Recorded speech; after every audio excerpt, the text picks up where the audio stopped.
चंद्रसूर्य असेपर्यंत आमच्याकडे जमिनी राहायचं की कागद आहेत आमच्या, तरी सुद्धा त्या कागदाला डावून आमची नावं आता इतर हक्कात किंवा कब्जेदार सदरातनं बाजूला काढली. आम्ही कर्ज भरलं म्हणजे पाप केलं का अशी भावना त्याच्यामध्ये आहे. मात्र नियमित कर्जदारांवर अन्याय झालेला आहे, तो दूर झालेला नाही. हे लोक म्हणतात तुमचं नाव नाही, तुम्ही जायचं, वागायचं जगायचं कसं 14 वर्ष झाली घेऊन. सरसकट कर्जमाफी आता दरवेळेस सरकार तोंडाला पाण्याचं पुसण्याचं काम करतंय. सरकार म्हणजे आम्ही बारीकपणापासून ऐकत आलो, पांढरा हत्ती आहे, टोचलं तरी उठत नाही किंवा काय नाही, त्याला जागा करावं लागतंय. शेतकऱ्यांचं आता हरमीमाळवाला भाव भेटत नाहीये, महागाई वाढत चालली आहे, या गोष्टीकडे पण सरकारने नजर टाकावी. अखिल भारतीय किसान महासभेमार्फत आज मुंबईतल्या आझाद मैदान या ठिकाणी शेतकऱ्यांच्या विविध मागण्यांसाठी भव्य मोर्चाचं आयोजन करण्यात आलंय. थोड्याच वेळापूर्वी शेतकरी नेते अजित नवले आणि इतर शिष्टमंडळासहित कृषी मंत्र्यांची भेट झाली मंत्रालयामध्ये. मग कृषी मंत्र्यांच्या भेटीनंतर शेतकरी नेते अजित नवले माझ्यासोबत आहेत. सर, आज भव्य मोर्चाचं तुम्ही आयोजन केलंय, विविध मागण्या आहेत तुमच्या, नेमक्या मागण्या काय? एकतर नियमित कर्जदार शेतकरी मनातून दुखावला गेलेला आहे. आम्ही कर्ज भरलं म्हणजे पाप केलं का अशी भावना त्याच्यामध्ये आहे. त्याच्यामुळे बाकी अटी शर्तीसाठी आम्हाला लढावं लागलं, त्यानंतर सरकारने त्या मागे घेतल्या, त्याबद्दल धन्यवाद. मात्र नियमित कर्जदारांना दिलासा दिला पाहिजे, 2 लाखापर्यंत त्याला पण रिलीफ दिलं पाहिजे, ही मागणी आहे. दुसरी मागणी जे देवस्थान जमीन इनाम वर्ग 3च्या ज्या आहेत, शेतकरी कसतात. आम्ही अनेक वेळा लॉंग मार्च काढले, मोर्चे केले, त्यानंतर कायद्याचा ड्राफ्ट बनला. मात्र काही संघटनांनी आंदोलन केल्याचं कारण दिलं गेलं आणि त्यामध्ये ट्रस्टचे लोक घुसवले. त्याच्यामुळे शेतकऱ्यांच्या सगळे हितसंबंध त्याच्यामुळे बाधित झालेले. त्यामुळे पेरणी सोडून हजारोच्या संख्येनं आज देवस्थानचे शेतकरी हे आझाद मैदानावर आलेले आहेत. आमचे गायरांचे शेतकरी आहेत, आमच्या घराच्या तळजमिनीचे शेतकरी आहेत, ते त्यांच्या नावावर झाल्या पाहिजे जमिनी, ही मागणी आपण त्याच्यामध्ये घेतोय. आणि म्हणून ह्या मागण्या आम्ही घेतलेल्या आहेत. त्याचबरोबर पीक विमा, ह्या सगळ्या अतिवृष्टीच्या काळात शेतकऱ्यांना दिलासा देण्यासाठी ट्रिगर परत लागू केले पाहिजे, ही मागणी आहे. पेसा कर्मचाऱ्यांना अचानक काढून टाकलंय, त्यांना परत घेतलं पाहिजे, ही मागणी. या मागण्यांसाठी आज आम्ही संघर्ष करतो. सरसकट कर्जमाफीची मागणी बरेच नेते करत होते, मात्र ती त्रुटीयुक्त आहे अशी पण बऱ्याच नेत्यांमार्फत किंवा शेतकरी नेत्यांमार्फत जी ओरड होत होती, त्याचं काय झालं? आम्ही त्यासाठी प्रचंड आंदोलन केलं. आम्ही सर्वजण साक्षीदार आहोत. रोहित पवार यांनी उपोषण केलं, रविकांत तुपकर होते, आम्ही सगळे होतो. किसान सभेनं त्यामध्ये प्रचंड काम केलं आणि परिणामतः सरकारला 2 अटी काढून घ्याव्या लागल्या आणि 2019च्या पात्र असणाऱ्या शेतकऱ्यांना लाभ देण्याची भूमिका घ्यावी लागली. मात्र नियमित कर्जदारांवर अन्याय झालेला आहे, तो दूर झालेला नाही. आज आम्ही दत्तात्रय भरणे यांना भेटलो. त्यांनी सांगितलं की आमचं म्हणणं एकदम बरोबर आहे. जी उपसमिती आहे कर्जमाफीच्या बद्दलची, त्याच्या पुढे आमचं म्हणणं मांडलं जाईल आणि 2 लाखापर्यंत रिलीफ देता येऊ शकतो का, याबाबत आम्ही नक्की सकारात्मक विचार करू. मुख्यमंत्र्यांना ते भेटतायत, उपसमिती समोर जात आहेत, तर ह्या मोर्चाचं ते फलित आहे. काही प्रमाणामध्ये ती मागणी आम्ही पुढे रेटून धरण्यामध्ये यशस्वी झालेलो आहोत. महसूल मंत्री चंद्रशेखर बावनकुळेंचं काय म्हणणं? चंद्रशेखर बावनकुळे यांच्याशी आम्ही खास देवस्थानच्या जमिनीच्यासाठी आणि गायरान जमिनी तळ जमिनीसाठी भेटलो. त्यांनी उपसमितीचे गायकवाड म्हणून जे उपायुक्त आहे त्यांना तातडीनं बोलून घेतलं, त्यांच्याबरोबर परत बैठक झाली. आमचे 4 सदस्य त्या कमिटीवर घेण्याचं त्यांनी मान्य केलेलं आहे. त्याच्यामध्ये किसान सभेचे 2 नेते आणि गुरव समाज संघटनेचे 2 नेते घेण्याचं मान्य केलंय. त्याचप्रमाणे या संदर्भामध्ये शेतकऱ्यांचे हक्क बाधित होणार नाही असं ठोस आश्वासन आज आम्हाला देवस्थानच्या बद्दल त्यांनी दिलेलं आहे. धन्यवाद सर, आमच्याशी संवाद साधल्याबद्दल. बरेच शेतकरी माझ्यासोबत आहेत. ज्याप्रमाणे सरकारने आश्वासन दिलं होतं, सरसकट कर्जमाफी होऊ शकली नाही, काही अटी शर्ती मान्य केल्यात. काय वाटतंय तुम्हाला? आमचं हे नावावर हे रान जमीन झाली पाहिजे. गायरान जमीन झाली पाहिजे. नाही, इनाम जमीन देवस्थानची गायरान जमिनी संदर्भात काय म्हणतात? गायरानाचं बी झालं पाहिजे त्यांचं. ओके दादा, तुमचं काय म्हणणं?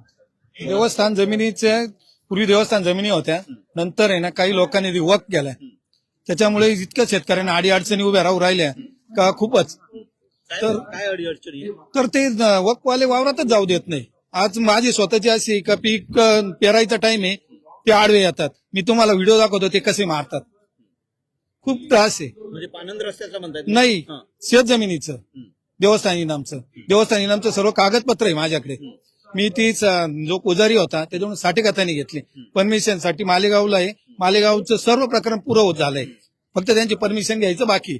परंतु हे लोक म्हणतात तुमचं नाव नाही, तुम्ही जायचं, वागायचं जगायचं कसं 14 वर्ष झाली घेऊन. ते 14 वर्षापूर्वी घेतली, त्याच्यात 15-20 लाखाचं डेव्हलपमेंट केलं ना आता ते लोक असे त्रास देतात. बरं, ज्याची आहे तो नाही, ज्याची जमीन आहे तो नाही, इतर लोक त्यांचे भाऊबंद. असा त्रास आहे. तर याच्यातून काहीतरी मार्ग काढला पाहिजे. महसूल मंत्री चंद्रशेखर बावनकुळे यांच्यासोबत काही बोलणं झालं का या आता जातोय मी, आता जातोय सर शेतकरी त्यांच्या. नेते भेटून आहेत. तर ते मी शिष्टमंडळ निवेदन दिलं होतं, ते आता बोलावणार आहे असं कळालं. मी जातोय त्यांच्या भेटीला. अजूनही शेतकरी माझ्यासोबत आहेत. दादा, तुमचं म्हणत काय? आम्ही 1989 पासून सर गायरान जमीन काढलेली आहे, तरी पण आमची नावी होत नाही, याच्याबद्दल आम्ही वारंवार तक्रार देत राहतो. ओके, आणखी शेतकरी नेते आहेत माझ्यासोबत. दादा, काय प्रतिक्रिया? आमची प्रतिक्रिया अशी आहे सर, आम्ही इनाम वर्ग 3चे शेतकरी आहे. आमचं जगणं सरकार पिढ्यानपिढ्या मान्यच करत नाही. आमच्या पिढीचाच सगळेजण शेतकरी शेती करत आले. आम्ही इनाम वर्ग 3चे शेतकरी आहे. आमचे जे वहिवाटदार सगळे चालत आले. याच्या आधी आम्ही मुख्य कब्जेदारी होतो. मग त्याच्यानंतर 2016च्या GR मध्ये 91च्या GR मध्ये इतर अधिकारात गेलो. इतर अधिकारांमधून 2016 मध्ये तिथूनही बाहेर फेकलो गेलो. आज जर आम्ही 7/12 नसेल तर आमच्या जगण्याला काही अर्थ उरत नाहीये. बिलकुल सरकारने आमचं मागणी मान्य केली पाहिजे की आम्हाला मुख्य कब्जे सदरी तिथं कायमस्वरूपी तिथे प्रस्तावित करून पुढच्या ह्याच्यात त्याचं महत्वाचं योगदान होईल. इथून पुढे आम्हाला शेतकरी म्हणून आम्हाला कर्ज सुद्धा अवेलेबल करून होत नाहीये, सोसायटी भेटत नाहीये. आमच्या खूप व्यथा आहे, खूप वेदना आहेत.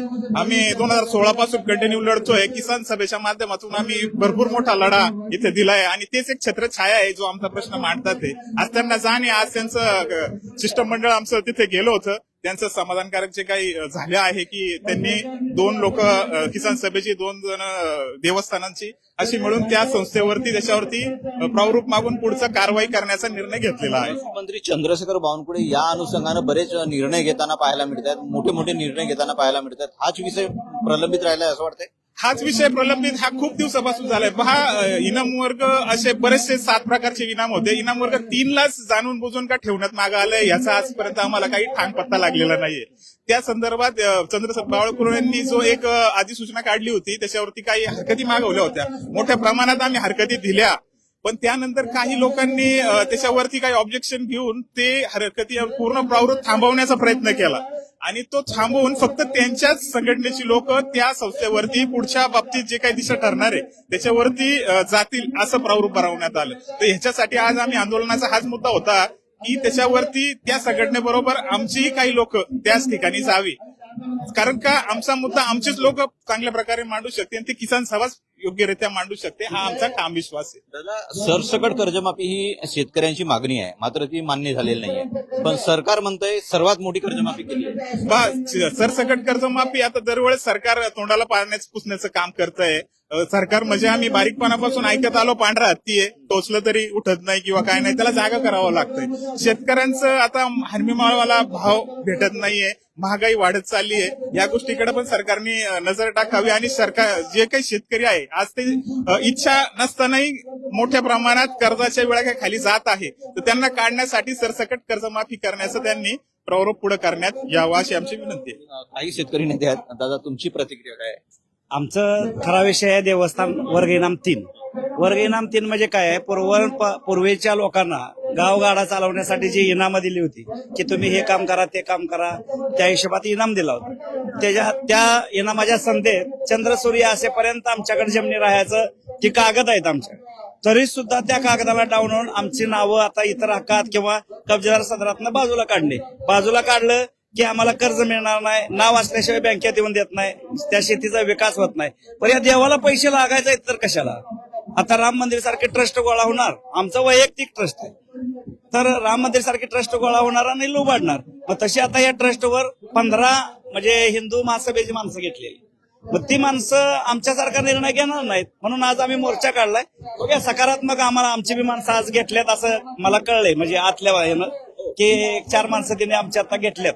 मग जे आमचं राज्याचं नेतृत्व आहे उमेश देशमुख, ज्यांना इनामाचा गाडा अभ्यास आहे, मग आम्ही काय म्हणतोय की बाबा ही इनामाला पैसे आम्ही तुम्हाला पैसा रूपात देतो, तिथं ठेवा बँकेत आणि ती खावा तुम्ही, तुमच्या देवाला द्या. देव तर जत्रा हे गावच करतं, देवाला आम्ही आता वैयक्तिक काहीच देत नाही. आज आमच्या पिढ्या काही सुद्धा देवाला देत नाही. देवाची पूजा अर्चा करतो एवढंच आमच्याकडे काम. गावच सगळा उरूस करणे किंवा एखादी जत्रा करणे करत असतं. मग आता देव मोठ्या देवाला पैसे देतोय, हे सरकार इतकं देतंय की तुफान क वर्गात घाला ब वर्गात घाला पैसे देते. यार मग आम्ही करून खातोय, जमिनी विकसित केल्यात, बर आम्ही तुमच्याकडं भांडून घेतली का जमीन किंवा हिरावून घेतली का कोणाकडं नाही. आमच्या आज्या पंजाला काहीतरी करता पुरावर होतं म्हणून आम्हाला ती इनाम म्हणून दिल्या. आणि ती इनाम समजा आम्ही एखाद्या साहेबाला शाल दिली त्यानं कोणाला दिली आम्ही विचारतो का? मग तसं आमचं इनाम आमच्या नावावर केलं पाहिजे काय. आणि ते वर्ग इनाम 3 जे म्हणतात त्याला कायदा नाही किंवा त्याला कुळ हक्क चालत नाही. अरे चालवा, बाकीचं सगळं पाक बदलायला ना तुम्ही. आमच्या इनामावर कायदा चालवून आम्हाला आता नवा कायदा करताय त्यात आम्ही अगदी सक्षम मालक पाहिजे. आमची पिढ्या 4 पिढ्या पोरं थोरली पोरग देवपूजेला घालवलेत आमच्या पहिल्या माणसाने. पिढीला नोकरीला जाता येत नाही. गावात विचारलं जाते तुम्ही कोंबडा कापला का, देवळ लोटलं का. अरे काय ही सगळे असताना बरं आम्हाला कागद असून आणि बिन कागदाची माणसं आता सगळे आहेत. पुढाऱ्याने जर घेतलं तर त्याचं लगेच त्याला आयुक्त परवानगी देऊन त्याच्या नावावर आणि आम्ही मात्र त्या रानात जायचं नाही. हा विषय मोठा आहे म्हणून किसान सभा एकच हे काम करू शकते आणि विश्वास पात्र असल्यामुळं आम्ही सगळे शेतकरी त्यांच्या मागे. धन्यवाद सर. तर एकंदरीतच बघायला गेलं तर हे शेतकरी फार आक्रमक आहेत. इनाम जमिनी ज्या आहेत त्या नावावर व्हायला पाहिजेत, त्यांच्या संबंधित निर्णय व्हायला पाहिजे असं या शेतकऱ्यांचं म्हणणं आहे. अखिल भारतीय किसान महासभेमार्फत आता बघायला गेलं तर मोठ्या प्रमाणात शेतकरी या ठिकाणी हजर आहेत. शिष्टमंडळ सरकारशी चर्चा करून आलंय, त्यांची माहिती देत आहेत. नेमक्या काय मागण्या मान्य झाल्यात हे पाहणं महत्वाचं ठरणार आहे. आणि काही महिला शेतकरी पण माझ्यासोबत आहे. आई काय मागणी आहे एकंदरीत तुम्ही? शेतीबद्दल आहे. काय? शेतीबद्दल आमच्या किसान सभाची समिती आहे ना, अतिक्रमाची आम्ही फॉरेस्ट खात्याची जमीन करून खातात ते आम्हाला भेटावं, फक्त आमची एवढी मागणी आहे.